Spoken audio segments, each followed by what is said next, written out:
parti.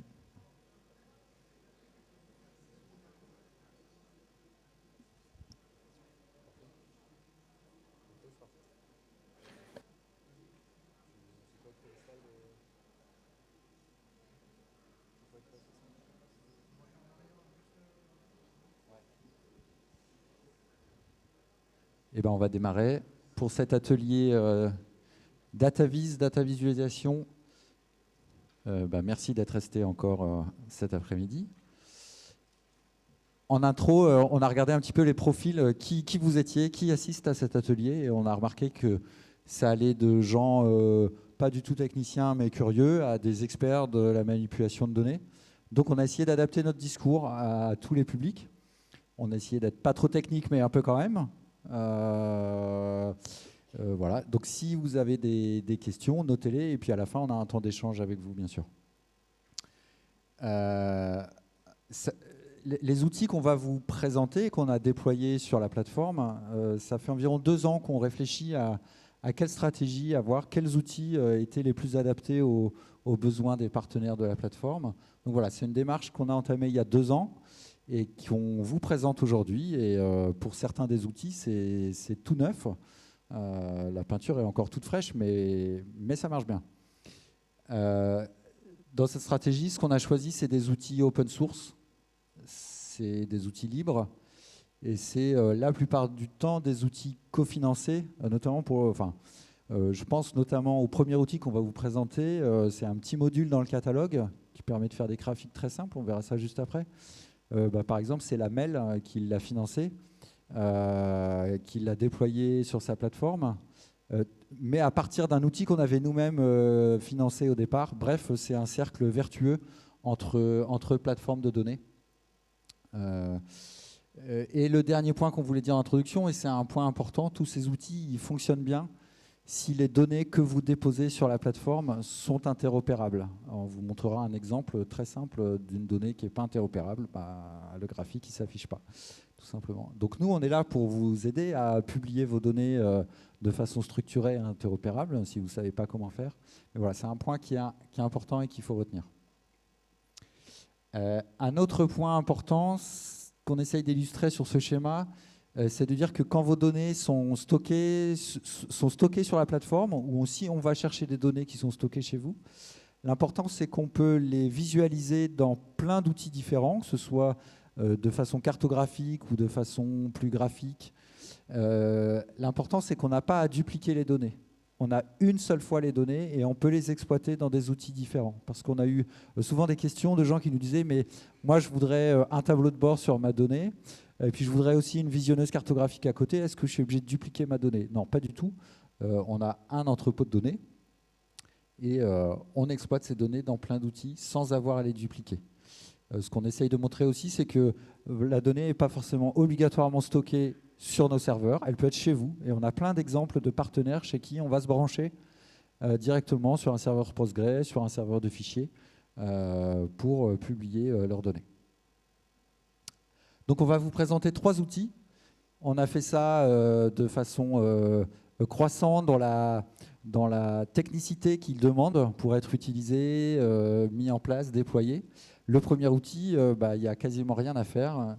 C'est le volet graphique du catalogue de données. Alors, des fois, je vais dire catalogue, des fois, je vais dire data hub. Ça désigne la même chose, hein, c'est le catalogue de données de la plateforme. C'est dans ce catalogue qu'on va trouver plusieurs milliers de jeux de données, soit des données qu'on produit nous ou des données que vous produisez vous, et on va moissonner vos catalogues, mais donc on les retrouvera dans ce data hub. C'est un premier niveau de création d'un graphique très simple, en 2 clics, pour voir en un coup d'œil ce que représente la donnée. Ce graphique, on peut l'exporter pour le mettre dans une présentation, pour le mettre sur un site web, et il est responsive, donc on peut le voir aussi sur mobile et tablette. Donc un premier exemple. Ce matin, je parlais du service public de la donnée, vous savez, les 10 jeux de données. J'avais présenté les données sur les communes. Un autre exemple, c'est les limites des EPCI. Nicolas, tu peux cliquer sur le lien, on va aller voir directement dans le Data Hub comment on affiche le graphique, par exemple, de la population des EPCI. Donc là, je suis sur le jeu de données des EPCI, et si je descends un petit peu dans la page, j'ai l'aperçu carte, j'ai l'aperçu tableau, et j'ai l'aperçu graphique. Ben voilà, c'est ce premier niveau de DataVis qu'on vous présente. Il n'y a rien à faire, j'ai juste à cliquer sur graphique, et j'ai un premier graphique de la population des EPCI dans la région. Alors, je peux quand même interagir avec lui, puisque en X, plutôt que les codes EPCI, je peux mettre le nom de l'EPCI. Si je ne veux pas un graphique en barre, mais en camembert, je peux aller mettre un camembert. Et puis, je peux choisir ce que je représente. Si j'ai plusieurs données disponibles, là, sur cette donnée-là, j'ai que la population et la surface de l'EPCI. Et puis, je peux même faire des agrégations. Une fois que je suis content de mon graphique, je peux le partager en cliquant, en copiant le lien et aller copier ce graphique dans un site web, par exemple. Un deuxième exemple, toujours d'un jeu de données du catalogue. Alors celui-là, il n'est pas dans le service public de la donnée, mais c'est un jeu de données qu'on trouve dans le catalogue. Ça se rapporte à ce qu'a présenté ce matin Jean-Baptiste sur l'Observatoire des déchets ODEMA. Donc c'est un jeu de données sur la quantité de déchets entrant en installation de stockage de déchets non dangereux ISDND des Hauts-de-France. Alors, je ne suis pas spécialiste de cette donnée, mais en gros, c'est un jeu de données sur des quantités de déchets. Et donc, pareil que tout à l'heure, j'ai un aperçu carto, j'ai un aperçu tableau, et puis j'ai un aperçu graphique.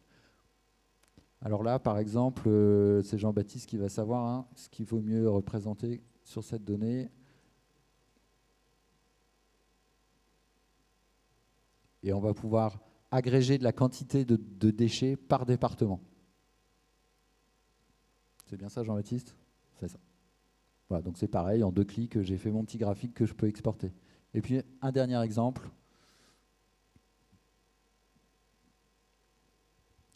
Cette fois sur le bassin minier et sur les cités minières. Pareil, si tu peux ouvrir le jeu de données. Donc là, c'est un jeu de données qui est publié par la mission bassin minier qui s'occupe du classement des cités minières à l'UNESCO. Et c'est un jeu de données sur la localisation des cités minières. Et puis, je peux faire un graphique sur le nombre de cités par commune, par exemple. Les cités par type de cité, parce qu'il y a une typologie qui a été faite. Voilà, tu peux faire par type. Il y a des cités pavillonnaires, des corons, des cités modernes, des cités jardins. Voilà, donc je peux faire un premier niveau de DataVis.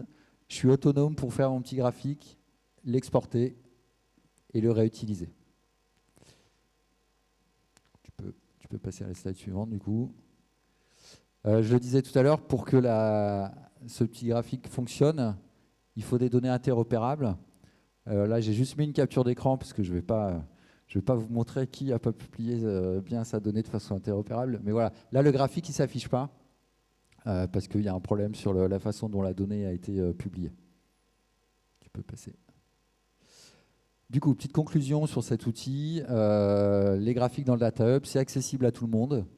Qu'on soit authentifié, qu'on ait un compte ou qu'on n'ait pas de compte, on peut voir ce graphique.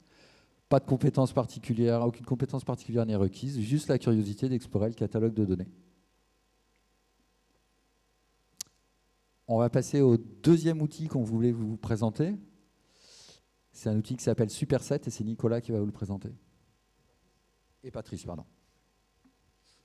Merci. Bon, oui, pour les quais. Activez votre micro.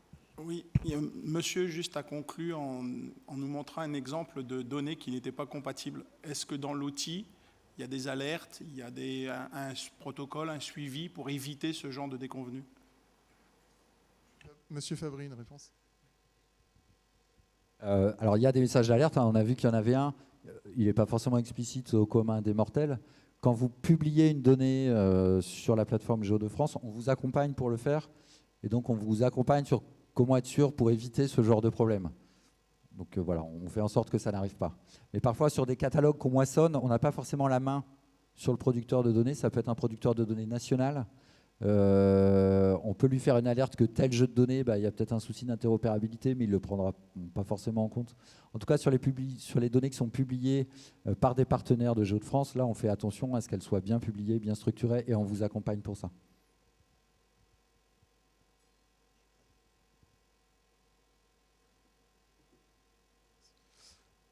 parti. Alors,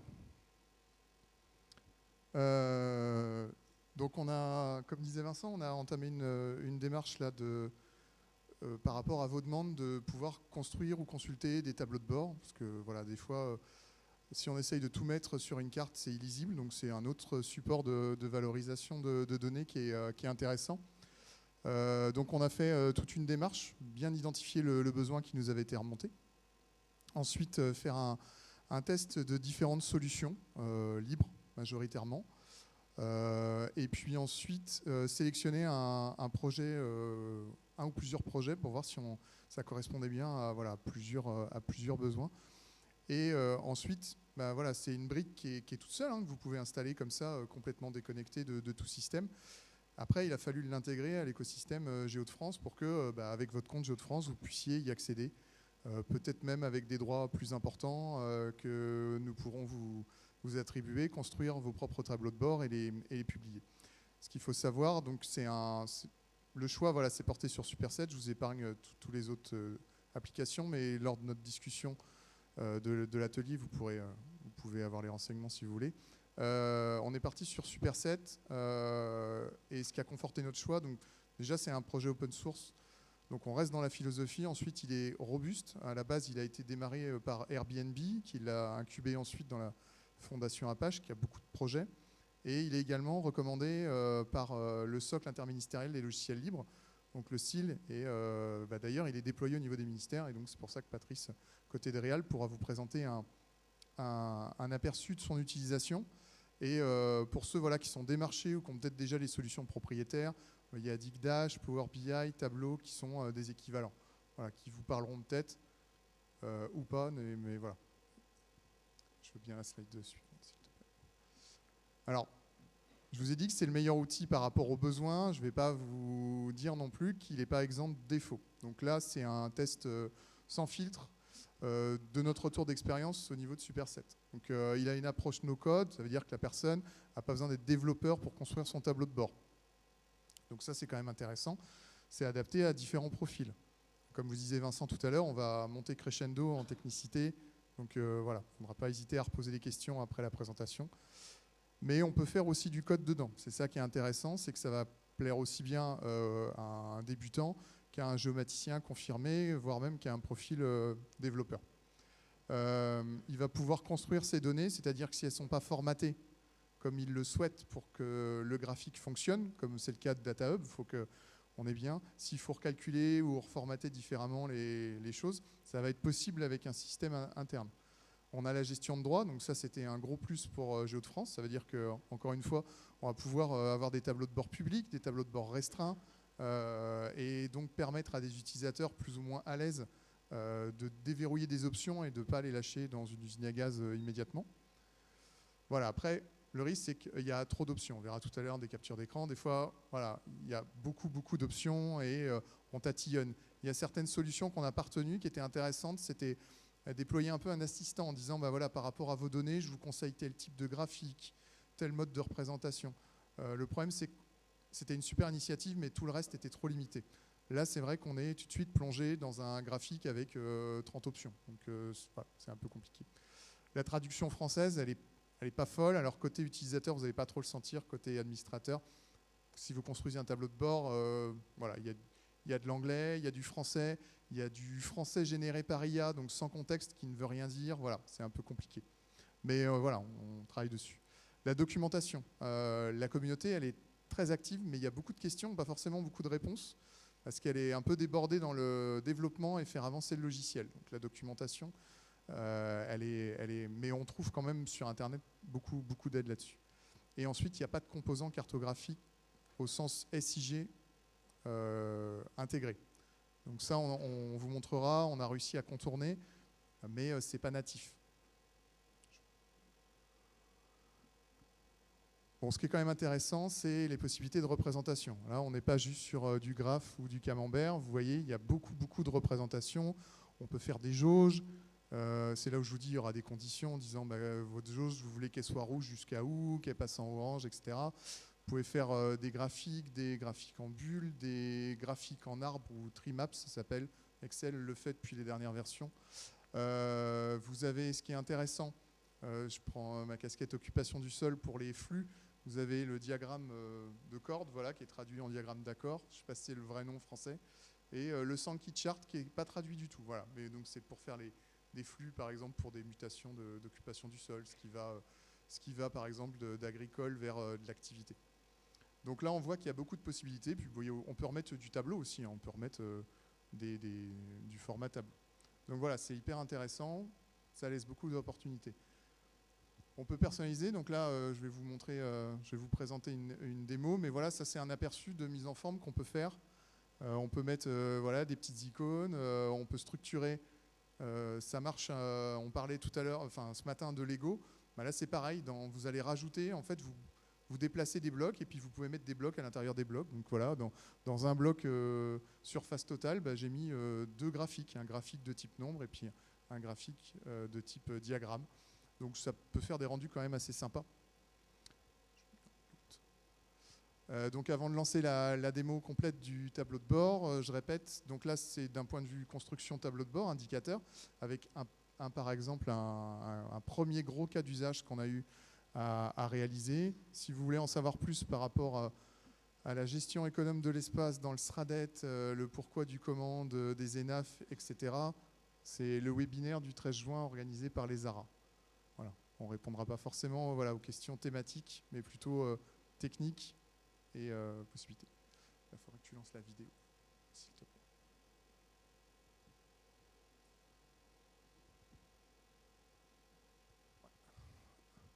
Alors voilà le tableau de bord. Il se présente avec une partie droite donc, sur les graphiques. Donc c'est comme une page web que vous construisez. Vous pouvez même avoir des blocs, des colonnes que vous organisez en glisser-déposer. Donc ça c'est assez intuitif. Et on peut même mettre des onglets. Donc question mise en page, il n'y a pas une ligne de code pour faire ça. C'est hyper pratique. Il faut juste bien penser, prendre un bout de papier. Et sur la partie gauche, s'il y en a, parce que vous n'êtes pas obligé de les activer, il y a des filtres. Donc là, notamment, il y a des filtres par Scott, EPCI et commune. Et là, vous voyez, il y a des halos bleus autour des graphiques. Ça veut dire que ce sont des graphiques qui vont se mettre à jour par rapport aux filtres que vous avez sélectionnés. Et ce qui est intéressant aussi, c'est que les filtres, ils sont en cascade. J'ai sélectionné un Scott du bassin créois. Ben, j'ai les 2 intercommunalités concernées dans le Scott et les 21 communes. Donc, on peut avoir des filtres en cascade comme ça qui sont intéressants. Et là, si je sélectionne... donc là, pour l'instant, j'ai toutes mes données à l'échelle de la région. Hein, j'ai mes 3 200 000 hectares. Et si je sélectionne un filtre, j'étais un peu lent quand je me suis filmé, tous ces graphiques vont se mettre à jour quand je vais appliquer le filtre. Donc voilà, j'ai une consommation sur la période 2011-2021 qui est rafraîchie, j'ai un taux de réduction posable, un taux de réduction théorique qui est non applicable pour ce territoire. Ça, c'est les ARA qui vous expliqueront pourquoi. Mais, et là, les surfaces qui sont donc actualisées avec une surface totale, avec la répartition entre les surfaces d'habitat, d'activité, infrastructure, agricole, voilà. Et puis après, une répartition juste des ENAF entre la forêt, l'agricole, le naturel, et hors ENAF, donc où on voit qu'il y a à 1% près un tout petit peu plus d'activité que d'habitat sur le SCOT du bassin créois, avec également les infrastructures et des zones en transition. Et puis on a la carte qui s'est rafraîchie avec un zoom automatique autour du SCOT. Donc il y a des textes explicatifs qui ne se mettent pas à jour, mais si on voulait aller plus loin, on pourrait aller plus loin. Et puis là, je vais vouloir faire un focus sur juste une communauté de communes. Et alors là, c'est les données à l'échelle du SCOT, donc elles ne se rafraîchissent pas. Par contre, le reste s'est rafraîchi complètement. Donc si je bascule de l'une à l'autre, il n'y a aucun problème. Juste pour vous donner un ordre d'idée, derrière, donc c'est l'occupation du sol, il y a 3,5 millions de lignes. Donc ça va plutôt vite au niveau rafraîchissement. Donc ça, voilà. Si vous avez des questions en disant est-ce que ça va supporter des tableaux de plus de 50 000 lignes, il n'y a pas de problème. Voilà, ça c'est l'avantage aussi. C'était le besoin de performance parce qu'on a besoin qu'il y ait à la fois des grosses données. Voilà. Et là c'est un autre onglet, donc sur des données simulées, en disant pour vous montrer d'autres types de représentations que juste du camembert et des chiffres. Donc là c'est pareil, j'ai des chiffres de consommation brute et nette et de la renaturation, j'ai un diagramme en arbre avec les blocs qui va montrer la commune qui a le plus consommé et celle qui a le plus renaturé. Et en dessous, on va avoir du flux, donc ce que je vous disais, ce qui est intéressant. On a par exemple les surfaces d'activité qui ont consommé beaucoup de terres naturelles, un petit peu de surface agricole et relativement peu de forêt.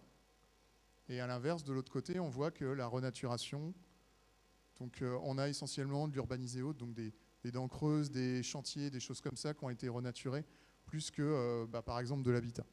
C'est rare qu'on trouve des opérations habitat vers du naturel.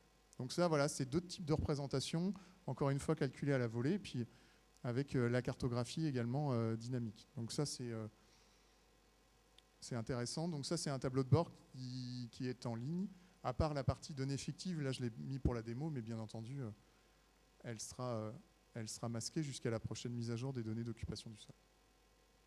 Et donc, si je veux uniquement voir les statistiques d'une seule commune, je vais taper ma commune. Là, je vais sur Valenciennes, par exemple. Et encore une fois, toutes les données qui sont sur Géo-France vont être filtrées et recalculées automatiquement à la volée. Donc c'est intéressant, on peut aller à toutes les échelles. Ce qui me manquait souvent sur le portail de l'artificialisation nationale, c'est de ne pas avoir les données à l'échelle du SCOT, qui est une maille importante. Donc là, c'est le cas. Voilà pour la démonstration. Donc voilà des représentations, une mise en page qui peut se paramétrer. Donc il est assez complet comme tableau de bord. Mais voilà, vous pouvez rajouter beaucoup d'onglets, structurer ça comme une page internet, mais sans voilà. Alors en ligne de code, juste la seule chose qu'on a dû faire, c'est les petites icônes. Voilà, les petites icônes, il faut faire un peu de langage web, du CSS pour ceux qui connaîtront, pour personnaliser le bloc. Mais pour le reste, le choix des couleurs, choisir si on affiche le libellé en pourcentage, en valeur absolue, 2 chiffres avant la virgule, tout ça, vous n'avez pas besoin de retravailler vos données, c'est tout dans les options. Je vais passer à un autre cas, donc celui de ton expérience, Patrice, sur Superset.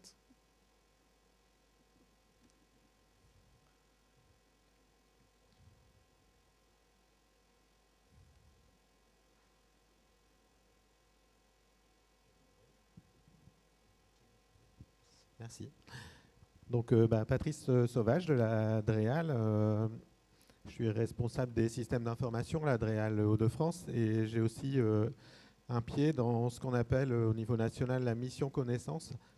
Donc ça, c'est un truc qui a été lancé par le ministère. On est plusieurs régions à travailler sur des missions connaissance au niveau national. Et nous, on est sur la MICO eau et polluants. C'est de la pollution diffuse. Donc ce que je voulais montrer comme retour d'expérience sur Superset, donc là c'est un Superset qu'on a au niveau du ministère, c'est la même chose, hein, c'est peut-être pas la même version, et puis on n'a peut-être pas le même serveur derrière avec les mêmes réactivités, hein, c'est possible. Donc il y a peut-être des choses qui changent. Donc je partage exactement ce qu'a dit Nicolas sur Superset, hein, c'est un outil très facile d'utilisation. Vous avez une base de données ou un fichier Excel, vous le branchez dessus, vous créez votre graphique, vous l'intégrez dans un dashboard, dans un tableau de bord, et c'est très facile d'utilisation. Et il y a énormément d'options, énormément de représentations graphiques possibles. Là, je voulais vous montrer ce qu'on avait fait. Donc là, on a intégré un tableau de bord sur une page web. C'est-à-dire qu'on n'est pas sur Superset, on est sur une page web indépendante. C'est ça qui est intéressant aussi avec Superset, c'est qu'on peut intégrer directement les dashboards ou les diagrammes dans une page web. Donc là, on est sur des émissions dans l'air. J'ai volontairement mis des années un peu plus anciennes parce que ce sont des données très sensibles. Donc je ne vous montre pas tout. Ce que vous a montré déjà Nicolas, sont le système de filtre qui est très intéressant, qui permet de filtrer très facilement sur les polluants, par exemple, sur les substances, et qui permet aussi de faire des filtres imbriqués. Donc si par exemple je choisis un service ici, je vais prendre l'Adréal Hauts-de-France. Hop. Vous voyez qu'il y a mes options qui changent ici. Je peux filtrer sur des sous-services, des équipes, et sur le code IOT. Donc là, c'est le code de l'installation classée. On applique ensuite les filtres.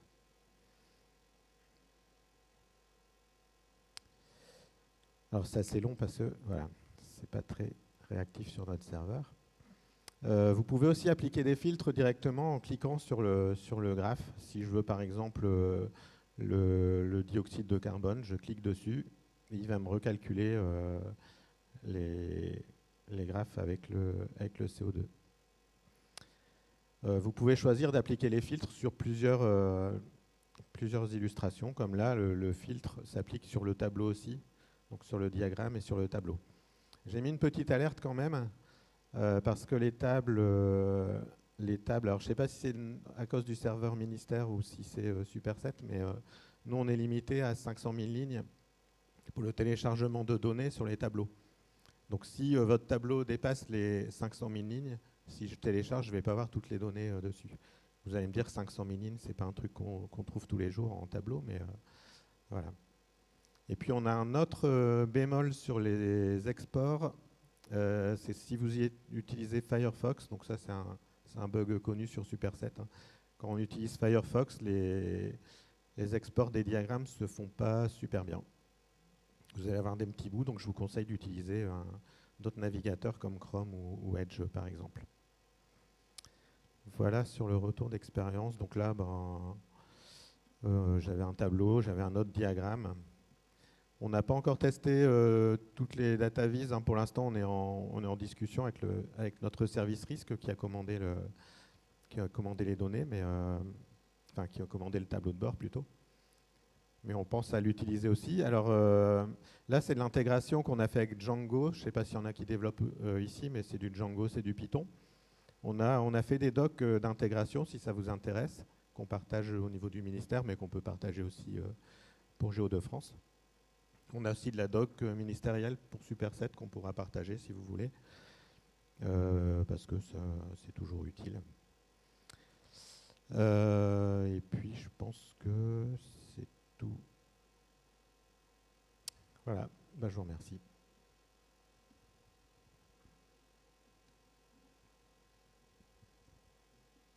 Non, je finis.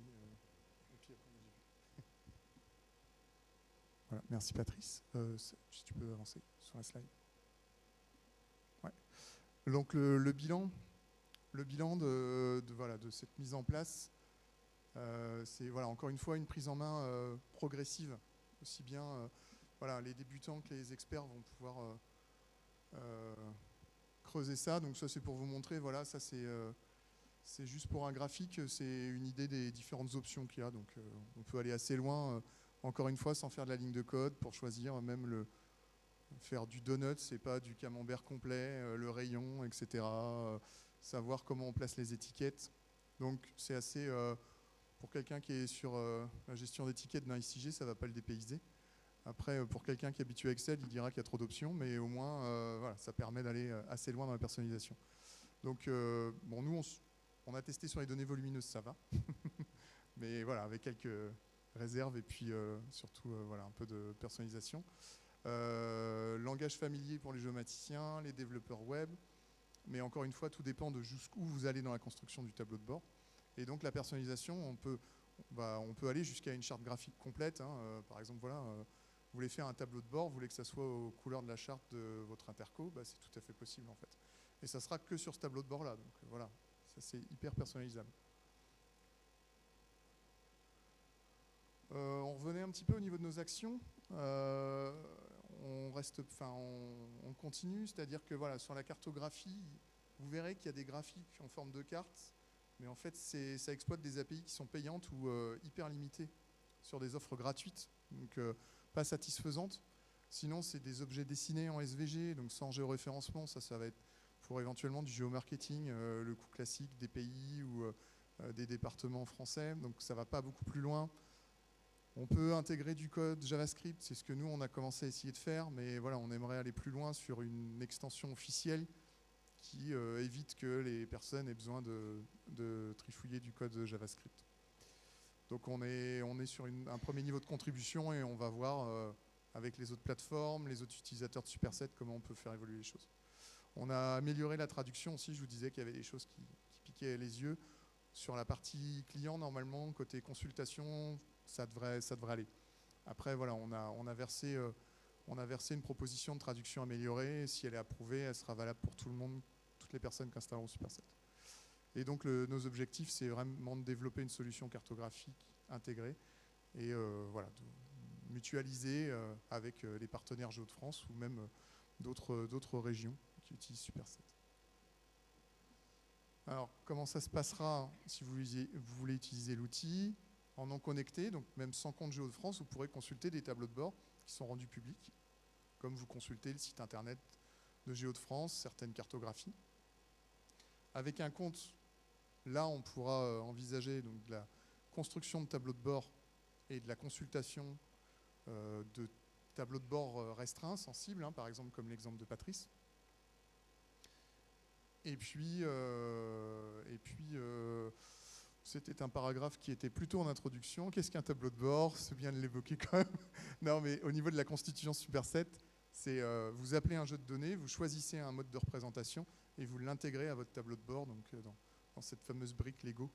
Voilà, c'était pour rappeler la conception. Donc, comment on se l'approprie? Si vous avez un projet de tableau de bord, vous nous contactez.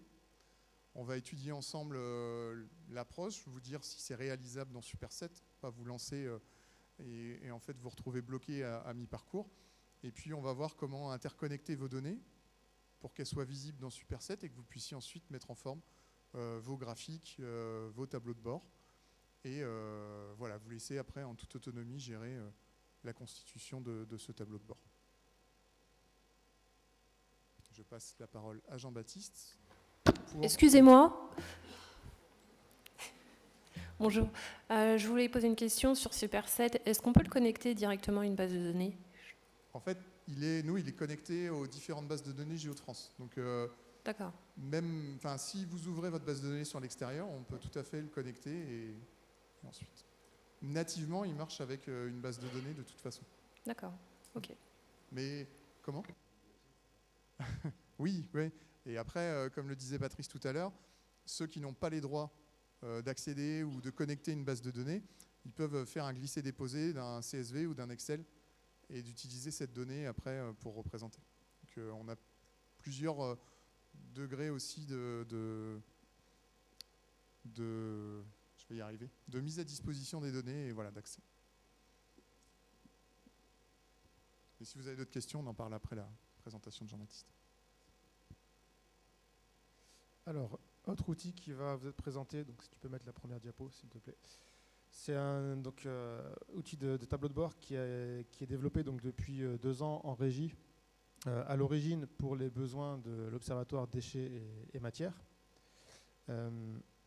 Donc la petite particularité, c'est que c'est une application cliente. Alors, sans rentrer trop dans les détails, le principe de fonctionnement, c'est que ça ne fonctionne pas tout seul, dans le sens où c'est conçu pour se connecter à un fournisseur de données. Donc, l'application en elle-même ne gère pas de données. Et donc là, le besoin, dans le cadre de l'Observatoire de déchets, c'était de pouvoir se connecter, donc afficher de manière sympa des jeux de données Géo-de-France, mais aussi des jeux de données de l'ADEME, directement depuis le portail de l'ADEME. Donc ça offre une certaine souplesse, puisqu'en fait, là, en l'occurrence sur ce tableau de bord, les données ADEME sont affichées directement sur l'ordinateur de l'utilisateur, sans être téléchargées, stockées, remoulinées par l'infrastructure Géo-de-France. Donc du coup, on a une intégration, en fait, un affichage des modifications en temps réel. Diapo suivante, s'il te plaît. Donc on est sur basiquement, en fait, on est sur une approche de développement sur mesure. Donc en fait, c'est un site web donc, qui va faire le lien entre d'un côté une API, donc quelque chose qui n'est pas palpable, donc des données qui sont fournies par Géo-de-France ou un autre portail, et qui va pouvoir mouliner basiquement ces données pour en faire l'affichage qu'on va vouloir. Et en fait, là-dessus, on n'a pas de limitation sur le type de graphique qu'on veut générer, puisqu'on peut utiliser différentes bibliothèques graphiques. Donc, en gros, en bibliothèque libre, il en existe 3 ou 4 qui sortent un peu du lot. Donc en fait, si par hasard, une des bibliothèques ne fournit pas parce qu'on veut un type de graphique très très particulier, on peut toujours en utiliser une autre. Donc sur ce côté-là, on n'est jamais bloqué. Donc les développements ont commencé il y a à peu près 2 ans. Là, cette année, on a pas mal progressé parce que ça nous était demandé sur l'affichage mobile. Donc aujourd'hui, le tableau de bord généré par cette application, par cet outil, s'adapte aussi bien sur des grands écrans que sur des téléphones portables. Donc là-dessus, on est plutôt content du résultat. Topo suivante. Et donc, au fur et à mesure qu'on a avancé donc, sur ce travail donc, pour répondre aux besoins de l'ODEMA, on s'est aperçu assez logiquement qu'il y avait beaucoup de besoins qui n'étaient en fait pas si spécifiques que ça. Autant il y en avait certains, voilà, c'était quelque chose de très particulier, mais il y avait beaucoup de fonctionnalités qu'on pouvait retrouver sur plein de tableaux de bord. Suivante. Par exemple, voilà, ce qui est très très générique, pour pas tous les citer, mais c'est voilà, la possibilité de mettre en page, d'adapter un affichage mobile ou bureau, les fonctionnalités un petit peu annexes, c'est-à-dire on va vouloir, quand on voit un graphique, exporter les données pour les afficher sur Excel, afficher la source, afficher le lien vers le jeu de données, faire du plein écran si on veut faire une présentation sur un salon. Ce qu'on retrouve aussi sur tous les tableaux de bord, notamment la navigation entre plusieurs pages, pour plusieurs onglets ou plusieurs tableaux de bord, la possibilité de filtrer les données, etc.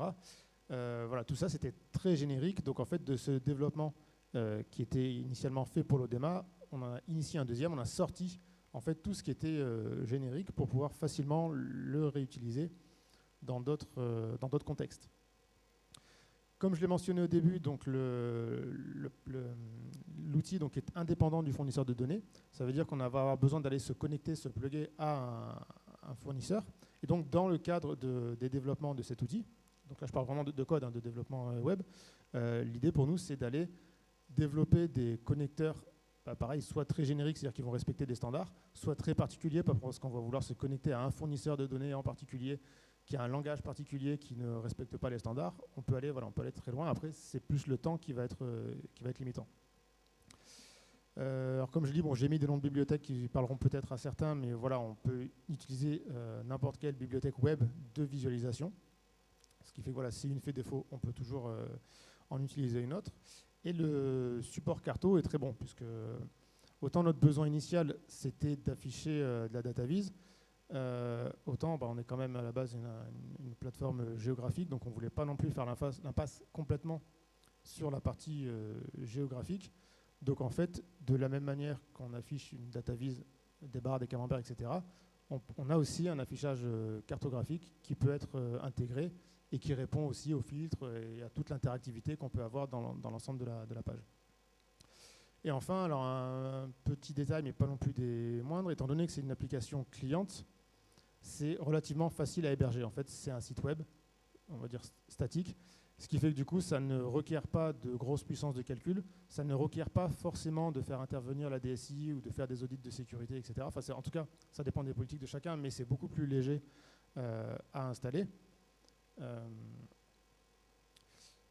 Mais voilà, par contre, ça ne fonctionne pas tout seul, puisque, je le répète encore, il faut bien un fournisseur de données. Voilà, un petit résumé de ce que je viens de dire. Mais donc on est bien sur une approche qui nécessite, donc c'est un petit peu le gros point, la grosse difficulté de cette application, c'est que ça nécessite des compétences web. Bon, ça c'est malgré tout quelque chose d'assez répandu, et ça se trouve. Mais en tout cas, on n'est pas du tout sur quelque chose de glissé-déposé. Mais le revers de ça, c'est qu'en fait, on a un niveau de personnalisation qui est quasiment infini. On est rarement bloqué. Si ce n'est que voilà, faut bien peser le pour et le contre de chaque demande très, très particulière, puisque plus on s'éloigne d'une représentation standard, plus on a du temps de développement à faire, mais on pourrait très bien même créer sur mesure un type de représentation qui n'existe pas. Bon, aujourd'hui, on n'a jamais eu ce besoin, mais pourquoi pas. C'est développé en régie, donc c'est entièrement libre. C'est-à-dire que le code source peut être téléchargé, modifié, amélioré, etc. Alors, ce qui est à la fois donc, un avantage et un inconvénient, c'est le fait donc, que l'application, c'est volontaire, elle ne gère pas les données, c'est-à-dire qu'elle gère vraiment que de la représentation, ce qui veut dire que toute seule, voilà, elle ne fonctionnera pas. Il faut un fournisseur de données, mais qui n'est pas forcément chez vous. Si votre mission, c'est uniquement de rendre visibles des données produites par quelqu'un d'autre et qu'il les diffuse sur son portail, bah, là, ça peut être un avantage parce que la politique de diffusion des données est directement gérée par le producteur. Et donc, quelque part, les données ne transitent pas par votre système. Donc, ce point-là, voilà, c'est à la fois un avantage et un inconvénient. Et pour nous, le gros avantage qu'on y voit, bah, c'est que vu qu'il n'y a pas de système de gestion de données intégré, bah, c'est par nature interopérable. Et voilà, aujourd'hui, l'idée, c'est qu'on est conscient que ça prend un certain temps de développer un tableau de bord. On n'est pas un résultat immédiat. L'idée des développements à venir, bah, c'est d'essayer d'abaisser au maximum en fait, cette première marche, ce temps et ces compétences nécessaires à développer un tableau de bord. On n'a pas forcément l'ambition de faire quelque chose de no-code avec du glisser-déposer, mais l'objectif ultime, ça serait voilà, de pouvoir mettre en place un tableau de bord simplement à partir d'un fichier de configuration. On n'y est pas encore tout à fait, mais en tout cas, voilà, plus on avance, plus c'est rapide de déployer des nouveaux tableaux de bord.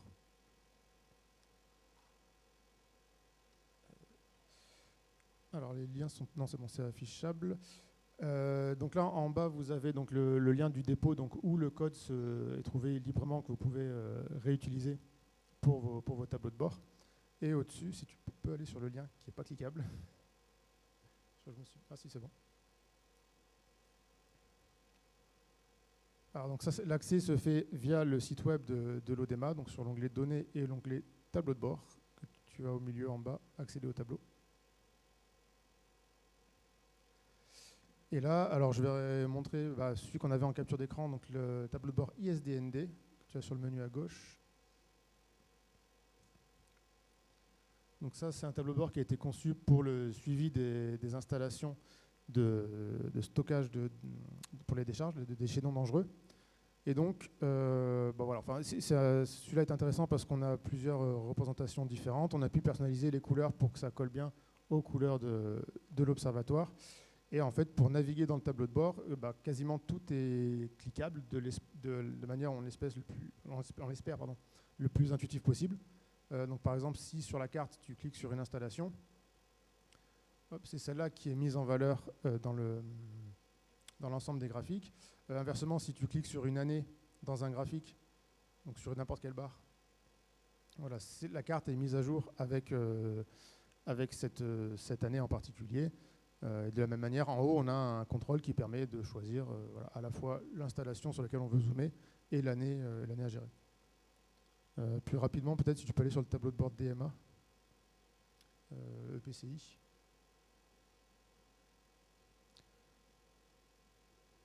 Donc là, c'est un tableau de bord donc, à destination des EPCI qui gèrent des déchets pour avoir un petit peu la situation sur leur territoire au regard des données collectées par l'ADEME dans le cadre de leur enquête sur la collecte de déchets.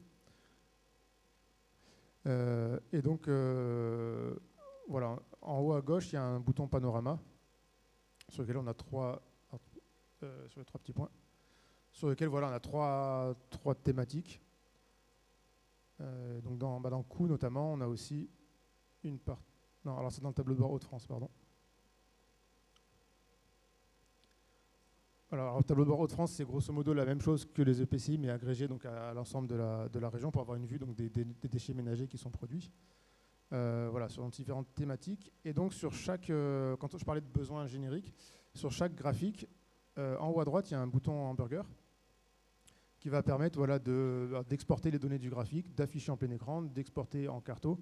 Voilà, tout ça est géré directement par l'application. Et donc, voilà, encore une fois, l'idée, c'était toutes ces petites opérations, de ne pas devoir à chaque fois les redévelopper et les réintégrer.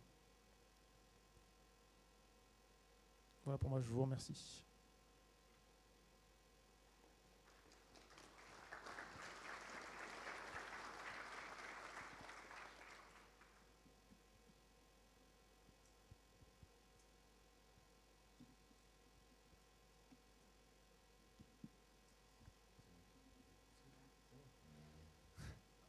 Bon, bah, en conclusion, comment choisir le bon outil? Si vous voulez vous appuyer sur les outils Géo-de-France, savoir quel est mon objectif, qu'est-ce que je veux montrer. Est-ce que la localisation géographique apporte une aide à la compréhension? Qui consultera mon tableau de bord? Quels jeux de données mobilisés? Dans quel format seront mes données? Où est-ce qu'elles seront stockées? Voilà. Et en fonction des réponses à ces questions, on pourra vous aiguiller vers une réponse ou vers une autre. On peut juste faire un petit focus sur le lien entre graphique, tableau de bord et carto. Si tu peux remonter à la diapo d'avant. En fait, on se rend compte que pour certains profils d'utilisateurs, on va préférer regarder les données sous forme de carte, pour d'autres uniquement sous forme de graphique. Mais on se rend compte en fait que tout ça s'interpénètre et qu'on a besoin de mettre des cartes en donnant des tableaux de bord, de mettre des graphiques dans des cartes. Juste cette diapo vous montre qu'à peu près toutes les combinaisons sont possibles. On voit une capture d'écran d'une visionneuse cartographique, c'est MViewer, avec sur le bandeau à droite des graphiques. Hein, c'est l'application ReABM sur les cités minières qui vous a été présentée ce matin. Donc ça, c'est des graphiques dans de la carte, mais inversement, Nicolas et Jean-Baptiste vous ont montré des cartes dans des tableaux de bord. Bref, les deux mondes se côtoient et se greffent l'un avec l'autre.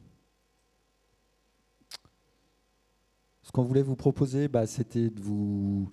Déjà, si vous avez des questions, et puis si vous avez des retours d'expérience, si vous avez mis en place de tels outils, ou si au contraire vous avez besoin de ces outils-là et que vous ne les avez pas chez vous, sur quelle thématique vous auriez envie de représenter des données, quels outils vous ont paru intéressants dans ce qu'on vous a présenté.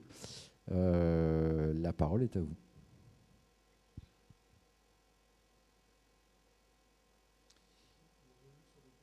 Ou oui, si on n'a pas été clair sur certains points, on peut préciser. Le temps que vous réfléchissiez... Ah bah si, on a Jérôme Doucher de la DDTM 62. Ouais, j'ai juste une question. Je sais justement, à partir de MViewer, est-ce qu'on pourrait utiliser les outils DataVis plutôt que développer des codes en JavaScript, comme on voyait dans l'écran là pour faire les graphes sur le côté? Est-ce qu'on pourrait directement se connecter sur Superset, enfin faire des graphes Superset, et quand je clique, hop, j'ouvre une page Superset qui donnerait les statistiques en fait. Tout à l'heure, vous disiez que vous alliez peut-être développer le module cartographique à partir de Superset, mais on pourrait aussi imaginer que MViewer attaque directement Superset. Alors, Géo-Bretagne et la DREAL Bretagne, ils l'ont testé.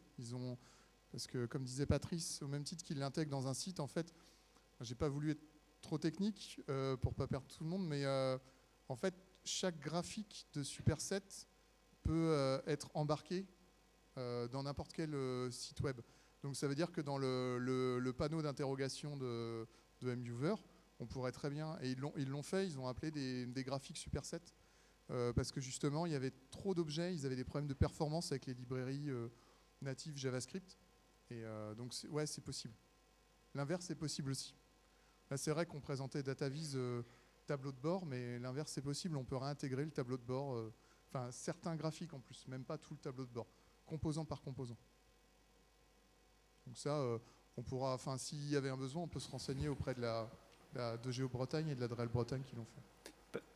L'intérêt que je vois, c'est notamment les exports, quoi. C'est peut-être plus facile, parce qu'aujourd'hui, quand on développait des graphiques dans MViewer, quand on voulait imprimer, faire une impression du résultat, c'était assez compliqué, alors que là, on pourrait peut-être imaginer que ce soit peut-être plus simple ou pas, je ne sais pas, avec DataVis, parce que souvent, les gens, ce qu'ils aiment bien, c'est cliquer sur leur objet, afficher tous les graphes qui vont bien, puis après, pouvoir l'imprimer pour se dire, bah tiens, je fais une impression, et là, peut-être que je refais un petit bout de ma carte, ou j'en sais rien, avec tous les graphes. Faut voir l'impression, je sais pas. En tout cas, dans Superset, on peut paramétrer les droits, on peut exporter le code du graphique, on peut exporter les données du graphique en image ou en PDF. Donc c'est assez. Et ça, c'est pareil, si ça fait trop d'options, on peut le brider au niveau des droits. Donc ça laisse pas mal de perspectives.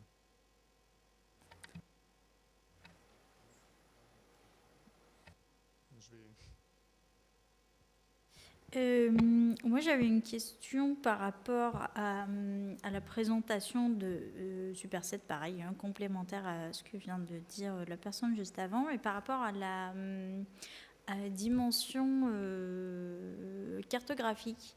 Je ne sais pas si quelque chose m'a échappé ou quoi, mais à un moment, tu avais dit que Superset, parmi les inconvénients de Superset, figurait le manque de la composante cartographique. Et pourtant, dans la présentation, on voit qu'il y a bien des cartes. Donc, est-ce que c'est un plugin ou est-ce que c'est des options natives ? Non, c'est ni natif et c'est pas un plugin non plus de Superset, c'est un développement qu'on a fait, puisqu'on peut intégrer du JavaScript dans Superset. Et justement, on aimerait que ça soit un peu moins complexe, parce que du coup, c'est un composant à charger dans MViewer qui permet de charger dans Superset. On trouvait que c'était un peu compliqué, même pour nous à réutiliser, c'est pas hyper simple.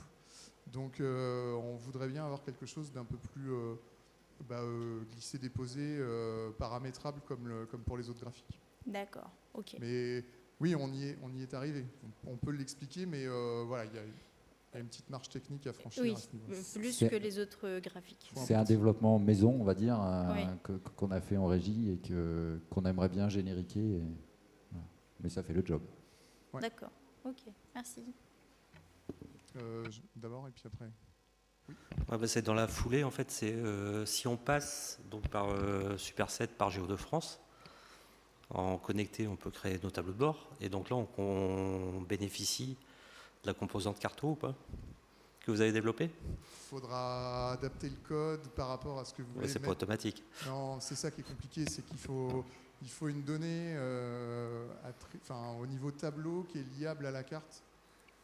Et voilà, il faut qu'il récupère des choses qui comprennent entre ce qu'il récupère dans Superset et ce qu'il récupère sur un flux. Et deuxième question dans la foulée, si on passe par Géo2France pour Superset, les données qu'on va utiliser, il faut qu'elles soient publiées sur Géo2France ou pas ? Il ne faut pas forcément qu'elles soient publiées dans le Data Hub, mais il faut qu'elles soient dans la base de données Géo2France. Sinon, il faut connecter votre base de données à Géo2France, mais voilà, après avec tous les risques que ça peut comporter, il y a peut-être d'autres choses à voir plus efficaces. Il y avait une question. Ouais. Oui, j'avais une question par rapport aux sources multiples, par exemple. Est-ce qu'on pourrait diffuser des données du conservatoire botanique agrégées avec des données d'autres associations, par exemple les espèces exotiques envahissantes, aller récupérer des données d'un côté, et est-ce que Superset peut faire ça ? Ouais. En fait, Superset, il a besoin d'avoir des données en base. Donc ça veut dire qu'il faut aller chercher toutes ces données. Et ouais. Il y a peut-être VRT-Bot pour récupérer les données. En fait, soit il faut qu'on importe les données dans la base, soit il faut qu'on fasse avec VRT-Bot, ça nous permet de nous connecter à des bases et de les réimporter dans la nôtre avec une temporalité, une fréquence de rafraîchissement, ce qui permet d'avoir la donnée toujours à jour. Sinon, c'est effectivement l'esprit API Dashboard de Jean-Baptiste sur l'interconnexion. C'est ça, en fait, l'application a vraiment été conçue pour ce genre de cas de figure. Alors, je ne sais pas si j'ai un exemple en tête, parce que si on l'a déjà fait dans le sens où on récupérait des données d'un fournisseur avec des codes sirènes de PCI, et d'un autre fournisseur, on récupérait la correspondance avec le nom de l'EPCI. Et en fait, donc, l'application est capable de faire la jointure entre ces deux jeux de données qui viennent bien de deux fournisseurs différents. C'est vraiment l'esprit du truc. Ouais, sinon, il faut préparer ça en base d'abord. Ou après, c'est toi dans Superset avec le module de requête qui fait ces requêtes d'agrégation et de jointure. Oui ? Oui, tout à l'heure, au niveau des filtres, il était proposé Scott interco commune. Est-ce qu'on peut avoir d'autres filtres ? Et est-ce que ces filtres sont uniquement au menu déroulant ou est-ce qu'on peut cocher, par exemple, 3 communes ? Alors, en fait, le module filtre de Superset, systématiquement, en fait, il présente une liste déroulante, mais on peut sélectionner, autant tout à l'heure, Patrice, c'était plusieurs années. Voilà, donc il a la liste déroulante où il choisit les années, mais il peut cocher, plus il coche, ça s'ajoute en fait. Donc ça, c'est possible. Pour d'autres échelles territoriales, alors là, c'est un tableau de bord commandé par le service d'aménagement régional. Donc soit il faut voir avec eux pour le changer, mais on peut le dupliquer et en faire un autre avec effectivement d'autres échelles.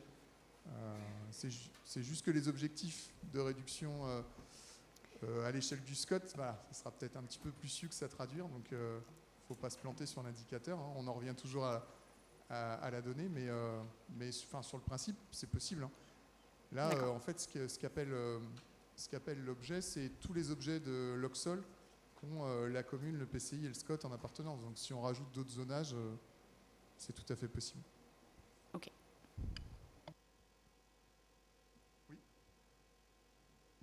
Excusez-moi, il y a quelque chose qui m'a échappé par rapport à la réponse que vous avez faite à monsieur. Il avait posé 2 questions. La première, c'était de savoir si les jeux de données générés devaient être diffusés sur Géo-de-France. Vous avez dit pas forcément. Non. Et la deuxième, c'était de savoir si les données devaient être déposées dans Géo-de-France. Vous aviez eu un moment d'hésitation et semblait dire que c'était préférable. Et pourtant, au début de la présentation, j'avais noté que c'était oui ou non, mais que ce n'était pas obligatoire. En fait, au début de la présentation, c'est parce qu'il y a plusieurs solutions. Donc, si c'est publié, si c'est un catalogue, par exemple, qui est récupéré dans le Data Hub, si tu veux compléter. Juste, on peut peut-être se remettre d'accord sur les termes. Publier une donnée sur la plateforme, ça veut dire certes déposer un fichier de données ou avoir une table dans la base de données, mais à côté, on la documente. Et donc, on retrouve cette donnée dans le catalogue. Quelqu'un qui la cherche la trouverait, aurait l'aperçu carto, l'aperçu tableau, l'aperçu graphique. Ça, c'est publier une donnée. Donc ça, c'est un premier niveau.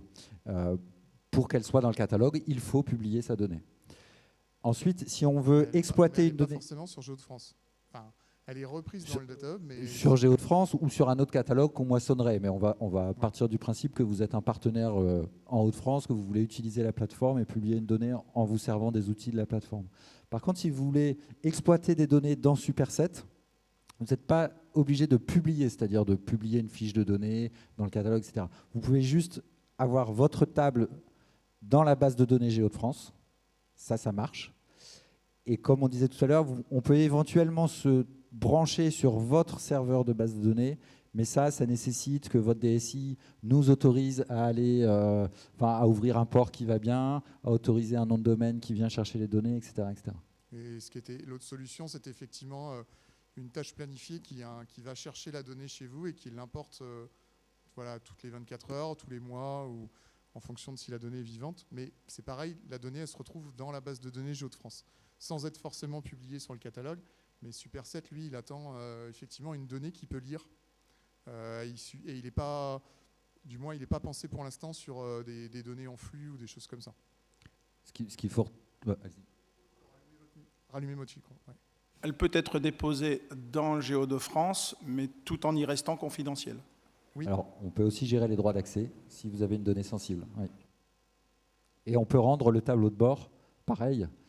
On peut vraiment gérer finement les droits, c'est-à-dire depuis la donnée jusqu'à son exploitation. C'est-à-dire que afficher cette donnée dans une carte, ça peut être soumis à des droits.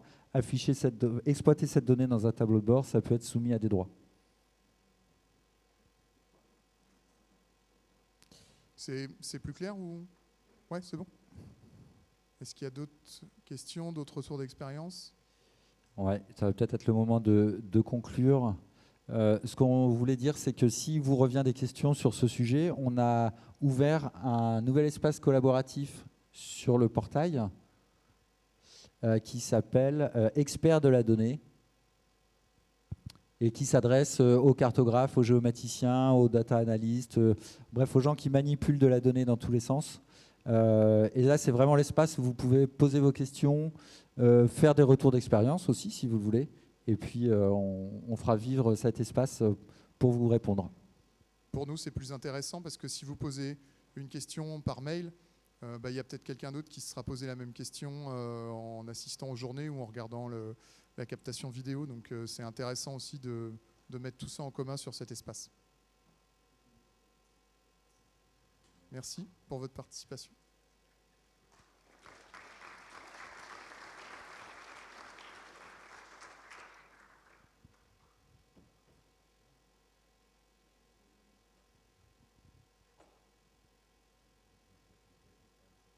C'est les mêmes. Normalement, j'ai exporté par la démarche.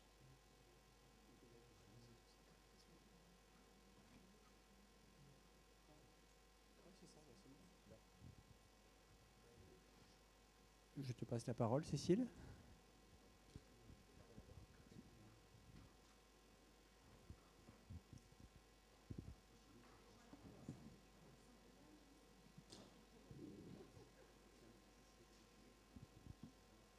Alors, on va attendre quelques minutes que l'ensemble des personnes reviennent de l'atelier, du dernier atelier qui concernait à la bouche. On va attendre donc quelques minutes que l'ensemble des personnes qui participaient au dernier atelier sur la gouvernance de la donnée viennent nous rejoindre.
Oui.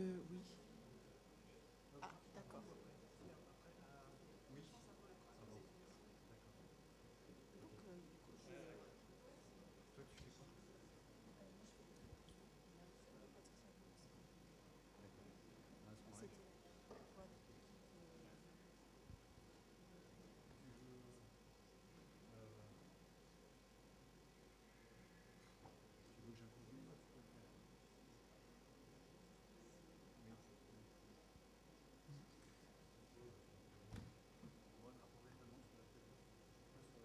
D'accord.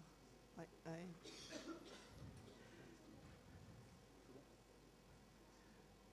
Alors là, je pense que le dernier atelier a dû se terminer. Du coup, j'invite Hélène Bégon, directrice adjointe de l'Ecolab, à nous faire un petit retour en mode étonnement, diagnostic. Alors ça va être rapide parce qu'on a quand même demandé aux collègues en 25 minutes de faire des schémas complets de la gouvernance territoriale, nationale et infraterritoriale de la donnée. Donc c'était à peu près impossible. Alors on a vu arriver des flèches qui allaient vers le haut, d'autres sur les côtés. Des fois c'était un peu plus rond, des fois c'était un peu plus carré et minéral. Mais enfin on sent bien que la question des relations et de réussir à mettre tout le monde autour de la table tout en réussissant à trancher des choses à la fin, c'est quelque chose sur lequel les schémas sont difficiles à mettre en place. Mais j'ai vraiment noté que le sujet, c'était d'avoir la complexité, le nombre d'acteurs, le nombre de sujets. Alors, il y en avait qui faisaient des entrées par thématique, d'autres qui faisaient des entrées par territoire, d'autres qui essayaient de mailler les thématiques avec les territoires dans un espace-temps. Voilà. En fait, tout ça, c'est vraiment compliqué et la question sur laquelle on s'est un petit peu penché ce matin, sur travailler aux différentes échelles, elle va forcément se poser et on va forcément ressortir le vieux mot qui sauve toujours tout le monde, qui est la subsidiarité. C'est que remontera probablement au comité territorial les quelques sujets prioritaires du territoire dans son ensemble et remontera au niveau national les sujets très prioritaires des comités territoriaux. Et comme ça, ce sera plus simple. Mais voilà, la question de savoir si on s'organise par collège, j'ai noté qui est garant, qui est le chef, qui pilote, qui est le porte-parole. Voilà, parce qu'à la fin, Il faut que quelqu'un ou quelques-uns, quelques-unes décident dans un territoire où tout le monde est égal, parce que tout le monde produit ou utilise de la donnée et éventuellement tout le monde cofinance.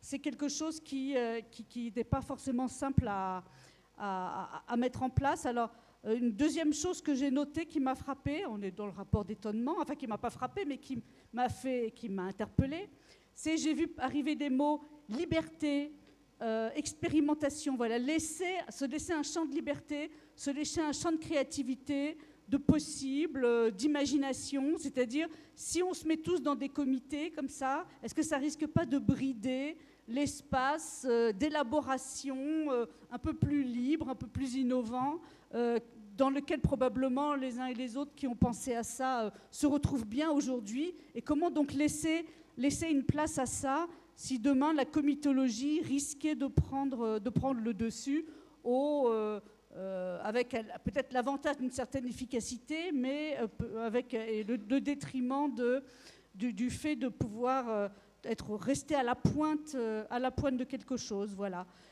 Sinon, une interrogation aussi sur l'intérêt de discuter à ce stade de fédérer quelque chose au niveau régional, alors que dans plusieurs régions, les mêmes interrogations se posent. Et donc, comment peut-être essayer d'avoir une réflexion à un niveau plus collectif pour essayer d'avoir une espèce de, peut-être pas de modèle, mais en tout cas d'ambition qui se retrouve un peu dans plusieurs territoires et sur lesquels on peut grosso modo s'aligner, puisque sinon le risque, c'est de refaire encore au niveau territorial quelque chose qu'il va falloir réharmoniser avec les autres niveaux territoriaux. Ouais, en fait, je n'ai pas grand-chose à rajouter. Ça y est, tu as fait tout le boulot, donc ça m'arrange. Oui, juste quand même une chose. Vous êtes presque tous là. Ça m'impressionne.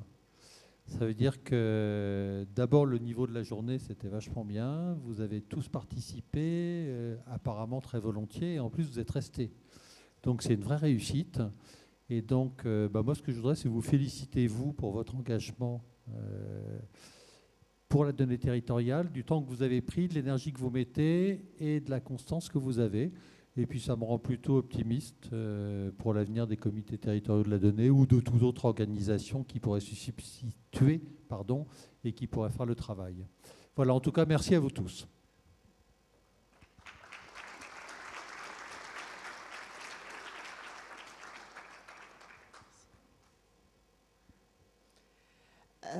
Alors en conclusion, donc permettez-moi de revenir sur quelques points forts de ces évolutions qui sont liées à Géo2France. Donc la plateforme Géo2France, comme vous l'avez vu, va continuer à s'enrichir de nouveaux outils et données, comme notamment avec le starter Kit PCI pour vous faciliter la mise en place d'un SIG data à l'échelle de votre collectivité, la mise à jour de l'occupation du sol à 2 dimensions et le PCRS. Sauf erreur de ma part, je crois que nous sommes la première région à avoir mis en place, produit le PCRS sur le périmètre régional. La création d'une maquette 3D de jumeaux numériques pour lesquels les cas d'usage sont encore à définir, comme vous avez pu le voir pour ceux qui ont participé à l'atelier de 14 heures. Donc toutes ces nouvelles fonctionnalités que nous avons explorées ensemble représentent, à mon sens, bien plus que des améliorations techniques, car elles incarnent vraiment une vision commune qui est celle d'un territoire où la donnée est accessible à tous et facilement exploitable et mise au service de l'intérêt général. Et au-delà de ces aspects purement techniques, cette journée nous rappelle également l'essentiel, à savoir que Géo2France est avant tout une communauté de professionnels, d'utilisateurs et de partenaires. Les ateliers collaboratifs et vos retours d'expérience sont très précieux pour identifier les axes d'amélioration. Et ces échanges ont vocation à se poursuivre et vous trouverez d'ici quelques semaines les retours de la journée, que ce soit sous forme de films, de synthèse, les diaporamas. Tout sera bien évidemment présent sur la plateforme Géo2France.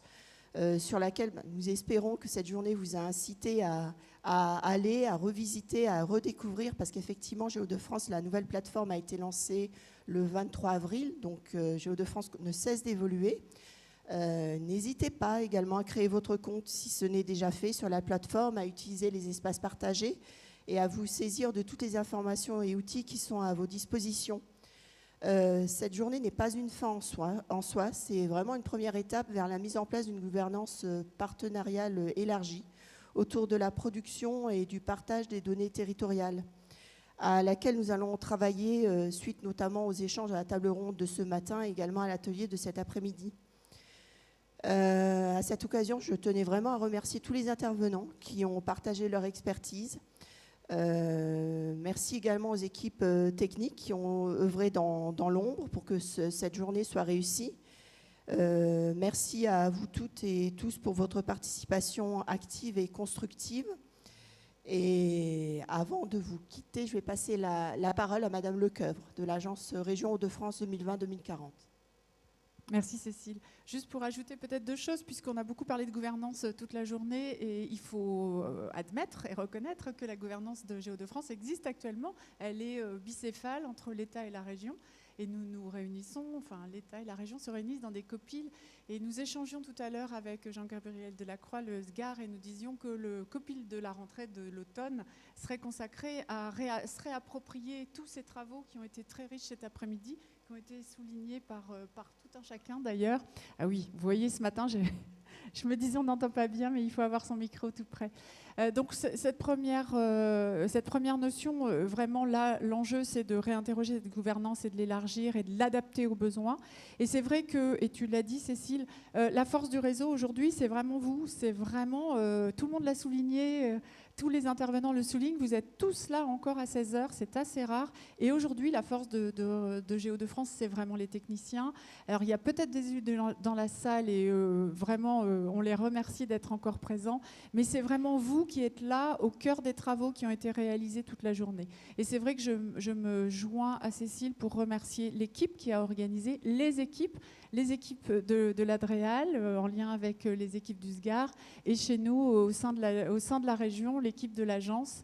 Et je crois, Cécile, que tu veux qu'on garde un souvenir de cette étape, et donc je te repasse le micro. Moi, je vous remercie et je vous félicite, car je crois que nous sommes observés, mais pour de très très bonnes raisons, parce que là, il y a une performance au rendez-vous dont vous êtes tous des chevilles ouvrières, et nous sommes des chevilles ouvrières ensemble, collectivement au service des territoires.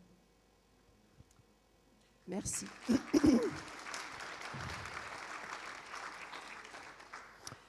Juste pour vous dire que l'aventure Géo-de-France continue, et du coup j'invite toute l'équipe de Géo-de-France à me rejoindre pour faire une photo souvenir. N'hésitez pas.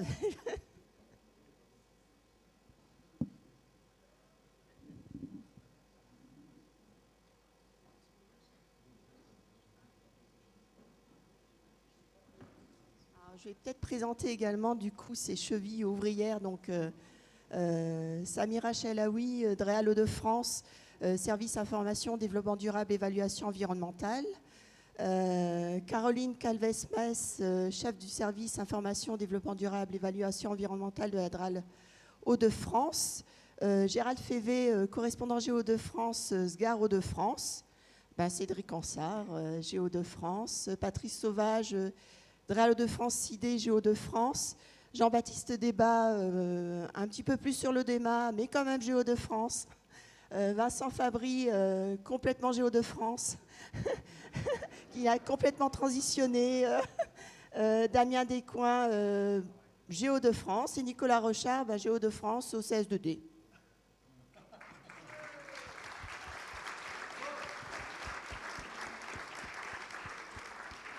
Et encore merci à toutes et à tous. La photo.